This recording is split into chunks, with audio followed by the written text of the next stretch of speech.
3 de maio de 2017, depoimento do senhor Joesley Mendonça Batista, na sede da Procuradoria-Geral da República. Presentes o advogado do colaborador Dr. Francisco de Assis Silva, OAB 16615 Paraná. Presentes os membros do Ministério Público Eduardo Pelela, Fernando Antônio Oliveira e Sérgio Bruno Fernandes. Joesley, a gente vai falar agora de um outro assunto que o senhor trouxe aqui no anexo, o tema denominado FGTS, Caixa Econômica, interação com Lúcio Bolonha Funaro. O que o senhor pode narrar para a gente desse tema? Boa tarde, Sérgio. O senhor pode começar, como conheceu o senhor Lúcio Funaro? Então, o Lúcio foi me apresentado em 2011. Quem que apresentou? Em 2011, por um amigo em comum chamado Paulo Sérgio Formigoni. Uhum. Enfim, um dia ele apareceu, ele é amigo nosso de Andradina, que eu morei em Andradina. Um dia ele foi lá, falou: Joesley, eu queria te apresentar uma pessoa. Chegou lá, entrou na minha sala, uma pessoa chamada Lúcio Funaro, eu nunca tinha visto ele na vida. Falou: Joesley, o Lúcio, eu conheço ele, não sei como que ele conhecia o Lúcio, eu acho que era pelo Bertin lá, porque o Paulo Sérgio é muito ligado ao Bertin. Sim. Disse: ó... Qual dos Bertins? Com a família toda? A família, Bertins, dono do frigorífico que você Bertin. Aí ele foi lá, me apresentou, disse: olha, eu conheço o Lúcio disse que queria conhecer você. Me procurou, disse: perfeitamente, eu conheço o Joel. Viemos aqui, ele quer falar contigo. Eu não sei o que é, não me interessa saber, eu termino meu serviço aqui, tô indo embora. Francisco, não é fácil. Aí estou indo embora, saiu da sala, me deixou lá só com o Lúcio. O Lúcio já foi direto ao assunto, dizendo: ó, fiquei sabendo que a semana anterior a gente tinha dado entrada no pedido de um financiamento no FGTS, na presidência da Viter, que é do Marcos Vasconcelos. Na vice-presidência do Marcos Vasconcelos. Eu falei: uai, é mesmo? Como é que você sabe? Ele falou: não, porque eu tenho uma pessoa lá chamada Fábio Cleto, e que eu posso acertar, a gente pode acertar, ele pode te ajudar a aprovar esse negócio aí. Eu ouvi aquilo, né, a primeira vez que eu estava com ele, que eu não sabia, de novo, a primeira vez você não sabe o quanto é verdade, o quanto não é. O Lúcio é um sujeito carismático, assim, falante, envolvente, né, inteligente. Ele concatena bem as ideias e tal. E aí ele disse, era uma terça-feira, eu creio, disse: vai jantar lá em casa na quinta. Eu falei: tá bom, vou. Onde é que você mora? Me deu o endereço, eu chego lá quinta-feira, estava lá o Fábio Cleto, que eu nunca tinha visto também. Aí o Lúcio, no fundo, eu entendi que ele levou o Fábio lá para mostrar a sua influência, mostrar que ele realmente está... E o Lúcio sempre falava em nome de Eduardo Cunha, que eu também nunca tinha ouvido falar. Um tal deputado Eduardo Cunha, eu também, como se diz, eu nunca tinha visto algum deputado tão relevante, tão importante, né, quanto a importância que ele dava a esse deputado. Não, porque o Eduardo Cunha, meu amigo, a gente opera junto e tal. Enfim, um sujeito que fala em nome de um deputado, né, e que tem um vice-presidente da Caixa, que não é diretamente a vice-presidência onde eu dei a entrada do negócio, para te falar a verdade, eu não dei muita credibilidade àquela conversa, né? Enfim, os dias foram se passando e a gente sempre tratando na área ali com o Marcos Vasconcelos, tecnicamente e tal. E toda a operação foi ali, na área do Marcos. Só que depois que a área do Marcos aprova, o Marcos tem que mandar para um conselho, que tem acho que 12 pessoas. E Fábio Cleto, ele é o presidente desse conselho, era na época. Foi aí que eu comecei a entender onde é que poderia ter o problema ou a influência. Entendi. Enfim, para fazer uma história, um resumo, a gente foi tratando ali e tal, e ficou muito claro e notório que quando chegou na área do conselho, não aprovava, não andava a aprovação, por mais que o Marcos Vasconcelos, a área dele ali tivesse de acordo, endossado, tal. Teve alguma coisa ilícita nessa fase? Não, nada, zero, zero. Com o Marcos Vasconcelos, com o segundo dele lá, Flávio, um gordinho japonês, tudo 100% lícito, nada de errado. Mas, resumindo, E como a pararam no operação... conselho? Alguém pedia vista? Não andava? Ai, eu não sei os detalhes, mas eu sei que cada dia aparecia uma história. Pediram vista, pediram não sei o quê. Esse colegiado é o conselho curador do FGV? É isso. Resumindo, eu entendi que se eu não desse ouvidos ao Lúcio, realmente a coisa não ia andar. Até um dia que eu vi, eu estava precisando, a fábrica estava sendo construída, eu precisava do financiamento. Foi onde eu chamei o Lúcio, falei, Lúcio, como é que é aquele negócio mesmo? Aí eu fui, acertei, 3 ou 3,5%. Esse era para construir qual fábrica? Eldorado. Essa mesma aí que teve o BN10, que teve a fusão, que teve... Aí você chegou para o Lúcio e falou, Lúcio, me ajuda. Isso, aí eu falei, Lúcio, é o seguinte, ó, como é que você tem que destravar isso? Aí, 3,5%. Acertou, a coisa andou. Aí 3,5% sobre o valor a ser... que foi 940 milhões. Ser liberado pelo... Isso. FGV. Isso é um empréstimo. Empréstimo, Uma tá. debênture, não sei, de 7 anos, uma coisa assim. Tá. E era 3,5% sobre o valor total. Isso. E o Lúcio falou como é que era dividido esse percentual entre eles? Então, nunca perguntei, nunca soube.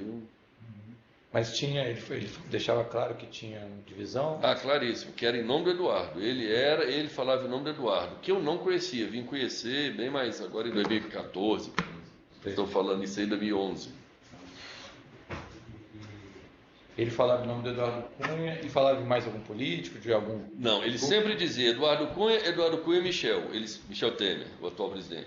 Ele sempre era vinculado ao Michel Temer. Ele sempre dizia: eu falo em nome do Eduardo e o Eduardo é da turma do Michel. Tá. Sempre. E o Michel, vice-presidente, que também, à época, eu estava começando a conhecer ali, né, mas vice-presidente... como vice-presidente, eu achava que o Michel não tinha tanta importância, tanto poder, mas como presidente do PMDB, ele tinha bastante relevância, né? Que ele não era presidente do PMDB, mas ele tinha uma influência fortíssima, que é o PMDB da Câmara e do Senado, né? O Temer é o líder do PMDB da Câmara. Entendi. Sim, aí então acertou-se esse percentual com o Lúcio, 3,5%, e aí logo depois disso... E aí a coisa começou a andar até sair, liberou dinheiro e tal.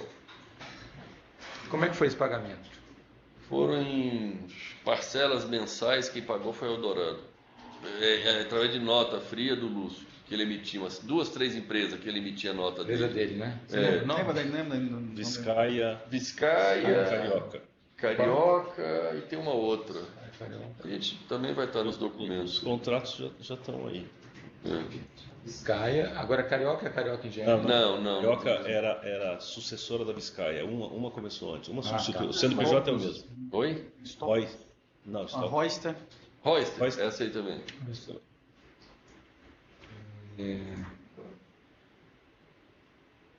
E aí chegou, e depois disso? Aí pagou essa primeira vez... Funcionou, tudo bem, deu certo, enfim, ficou claro que ali realmente, se não pagasse ali, não andava. Aí, como é que foi? Aí, passado um pouquinho mais de tempo... Só antes fala de, não sei se você tem a ver com o que você vai falar agora, mas as pessoas de Giovanni... Então, aí passou um pouquinho mais de tempo, o Lúcio chega dizendo que que na Caixa eles tinham tomado conta da Caixa Econômica, do banco Caixa Econômica, não que eles tinham tomado conta e tal, mesma coisa, Eduardo Cunha. E aí, como é que foi? Aí foi quando o Lúcio,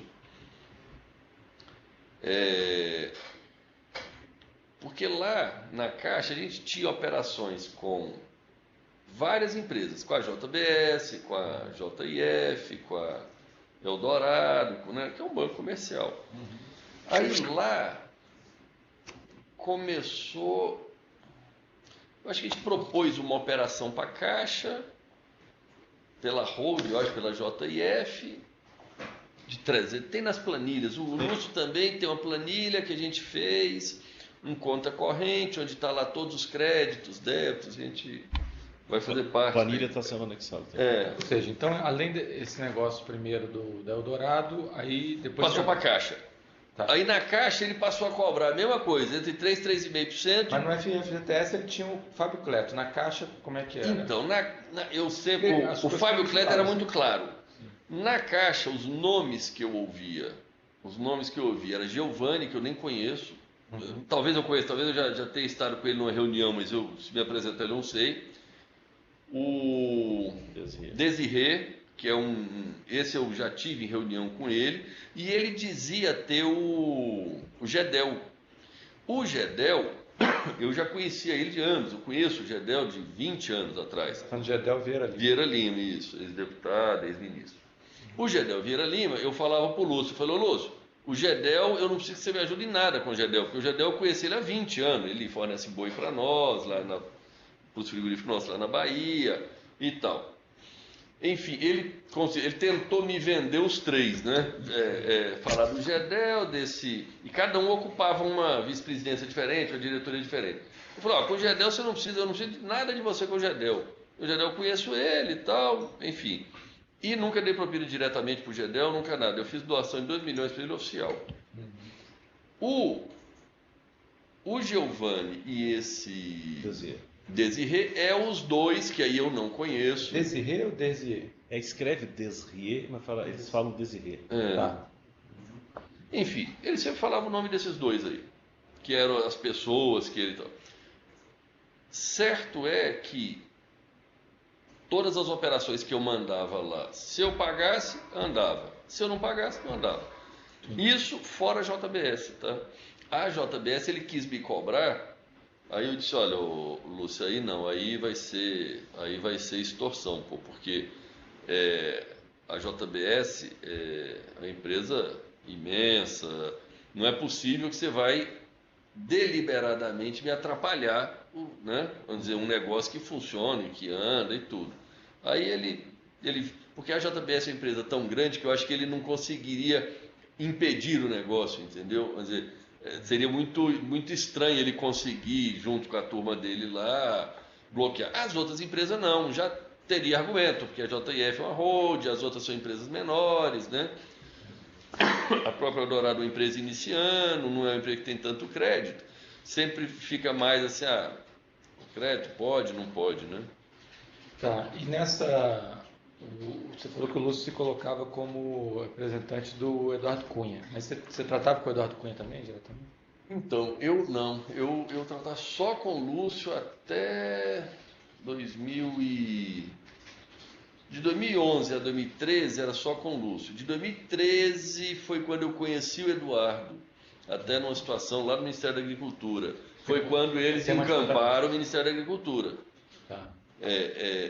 Porque eles vinham tomando terreno, né? Quer dizer, o grupo. Sim. Aí encampou o FGTS, depois encampou a Caixa, aí encampou o Ministério da Agricultura. Eles vieram... Isso é tema de outro anexo, né? O Ministério da Agricultura. Mas relacionado ao FGTS ou Caixa... O FII termina a história do FII em um empréstimo. O FII-FGTS, ele é um negócio, uma debênture de 940 milhões, ponto. Aí o resto tudo segue na Caixa. Tem anexo específico da Caixa? Não. Não, é o mesmo. Mas para tratar desse assunto, Caixa, FGTS, você teve com o Eduardo Cunha? Então, eu tive com ele a partir de 2013. Aí eu passei a falar com o Eduardo sobre isso. O Eduardo tinha a lista das minhas... Eu ia falar lá com o Eduardo, O Eduardo tinha a lista das minhas operações, tudo. Na Caixa e na FGF? Tudo. Chegava lá, ele já estava com essa Ele lista. tinha tudo, ele tinha a lista, tudo e tal. Estava sozinho nesse dia? O Eduardo? Depois eu passei a encontrar o Eduardo muitas vezes, de 2013 para frente. Mas sempre ele estava com a lista dos negócios que Ele sabia tudo tava- da minha vida. Quando fizeram busca e apreensão na casa dele, ele me mostrou os documentos da busca e apreensão que devolveu. Ele falou: ele vim aqui te trazer, te mostrar a lista de documentos da busca e apreensão que fizeram lá em casa para você ver o que pegaram.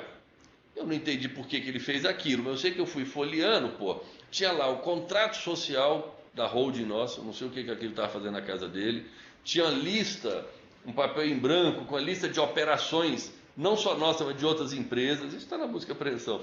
Tinha um monte de coisa da minha vida lá, eu fiquei olhando aquilo, eu não sei se ele queria me mostrar que ele sabia muito de mim, enfim, eu não entendi o que... Isso aqui ele deve ter te mostrado uma cópia do auto de apreensão. Era timbrado, tal, com a lista de documentos? Era isso que ele te mostrou? Não, ele me levou uma pilha de papel, eu acho que, eu acho que devolveram os papéis para ele. E ele me mostrou, que eu também não sei se é verdade. Ele devolveu para... Ele me mostrou. Mostrou e ficou com ele? Ficou com ele. Mesmo que você não sabe direito... Eu não entendi o porquê que ele me mostrou aquilo, se ele queria, sei lá. Então ele tinha essa lista de todos os negócios, os interesses que vocês tinham lá na... 100%, ele sabia de tudo. E ele fazia um controle, tinha uma planilha do que estava sendo pago, aquilo que você havia pago para o... Não, a planilha era minha com o Lúcio. Mas o Eduardo Cunha dava a entender, confirmou esse dizer do Lúcio que a parte era para o Eduardo? Ele sabia, né? Que tava... Com toda certeza. Ali é um núcleo, ali é um grupo que é um time ali. É o Eduardo, aí tem esses operadores aí, tem o Lúcio, tem o Temer, a turma da Câmara. Tá. E o Eduardo, quando ele mostrava isso, ele perguntava como é que estavam as coisas, estava tudo caminhando bonitinho. Ele sabia de tudo. Sabia de tudo. Ele não precisava me perguntar nada. Ele muitas vezes sabia da minha vida mais que eu, no que diz respeito aos assuntos lá. Tá. Ele é que me dava as notícias, que o negócio estava andando, que não estava, que estava indo bem, que não estava indo bem. Então vocês vão fornecer especificar das planilhas, pagamentos, conta corrente direitinho. Então só a ordem de grandeza, você lembra quanto que chegou a ser pago para? Foi 170 milhões, eu acho. 170, eu acho. No total, né? No total, ao longo de 2011 a 2015. Nesse esquema Lúcio e Eduardo, né? Lúcio Eduardo, tá. E aí vocês vão fornecer então essa planilha onde... Ok. Mais alguma coisa sobre esse tema? Alguém quer perguntar? Eu tenho duas perguntas. A minha pergunta da área técnica... de novo, tanto na Caixa quanto na negociação com o Marcos Vasconcelos, do FIEF-GTS, nunca teve interferência nos termos e condições. Eu nunca discuti com o Guido termos e condições, preço, prazo, garantia. Nunca discuti com o Guido, nunca discuti com os presidentes dos fundos, nunca discuti com o Vacari, nunca discuti também com o Lúcio. A propina nunca foi condicionada a termos e condições. E eles nunca se meteram nos termos e condições. Sempre ficava. Você se acerta os termos e condições lá. Se passar o termo e condições pela área técnica, subir aqui, a gente aprova. Ou não. Era a sua pergunta. Era a sua pergunta. Então vamos... Desculpa, mais uma. Na relação de Joesley com Lúcio, quem provocava o pedido? Você procurava ele ou ele te procurou primeiramente? Não, então... O Lúcio operava, é o contrário, cada um opera de um jeito, né? Cada grupo... Você foi surpreendido porque ele sabia que você tinha dado entrada lá. Cada grupo opera de um jeito. O grupo do Lúcio, o grupo do Lúcio eles entram na sua vida sem ser convidado. Eles começam a acompanhar a sua vida e vai vendo tudo que está acontecendo. E daqui a pouco, se você não se ajustar com ele, não começa a pagar propina para ele, sua vida começa a virar um problema. Não anda. Ok, então encerrando o termo de depoimento número 3, dia 3 de maio de 2017, prestado por Joesley Mendonça Batista.